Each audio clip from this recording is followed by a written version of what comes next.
जहां रात के साए बेशुमार कहानियां छिपाए हुए थे, वहां एक नई कहानी जन्म ले रही थी। ये शहर अपनी खामोशी की वजह से मशहूर था, लेकिन इस खामोशी के पीछे एक भयानक राज छिपा था।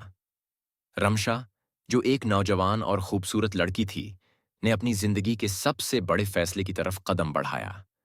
वो एक परअसरार पुराने मकान में मुंतकिल होने वाली थी, जो शहर के पुराने हिस्से में वाक़ था। ये मकान अपनी पुरानी शान व शौकत के बावजूद खिस्ता हाल था और उसकी दीवारें छत की तरफ झुक रही थीं, जैसे कि किसी भारी बोझ की वजह से दब गई हों। पहली रात जब रमशा इस मकान में मुंतकिल हुई, उसे नींद की हालत में एक अजीब व गरीब ख्वाब आया। ख्वाब में इसने एक चेहरा देखा जो मुसलसल इस हूं की तरफ बढ़ता चला आ रहा था। चेहरे की आंखें खून की तरह सरख थीं और उसके लब्बों पर एक शैतानी मुस्कुराहट थी। दूसरी रात ख्वाब की शिद्दत में इजाफा हुआ। ख्वाब में वो हवा, चेहरा उसके करीब था और उसने रमशा की गर्दन के गर्द अपने हाथ लपेट लिए थे। जब वो बीदार हुई, इसने महसूस किया कि उसकी गर्दन पर एक हल्का सा सरखी का निशान है, जैसे कोई चीज उसके करीब आई हो। तीसरी रात ख्वाब हकीकत में तब्दील हो गया। रमशा ने महसूस किया कि वो महज ख्वाब में नहीं, बल्कि हकीकत में भी एक गैर मरी वजूद का सामना कर रही है।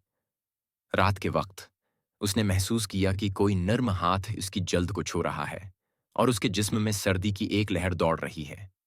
इसका दिल तेजी से धड़कने लगा और उसने हर मुमकिन कोशिश की कि वो इस ख्वाब और हकीकत के दरमियान फर्क कर सके। चौथी रात सब कुछ मुकम्मल तौर पर बदल गया। वो चेहरा जो अब उसके ख्वाब में आ चुका था, रात के अंधेरे में उसके कमरे में मौजूद था।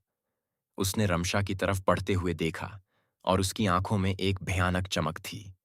वो चेहरा अब एक शफ़ाफ जिस्म के साथ उसके करीब आया और उसने अपने हाथ रमशा के जिस्म पर गदगदाने शुरू किए।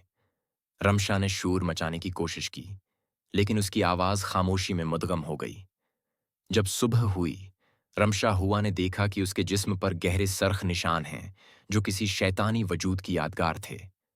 वो जान चुकी थी कि वो ख्वाब नहीं, बल्कि हकीकत में एक भयानक कुव्वत का शिकार हो चुकी है।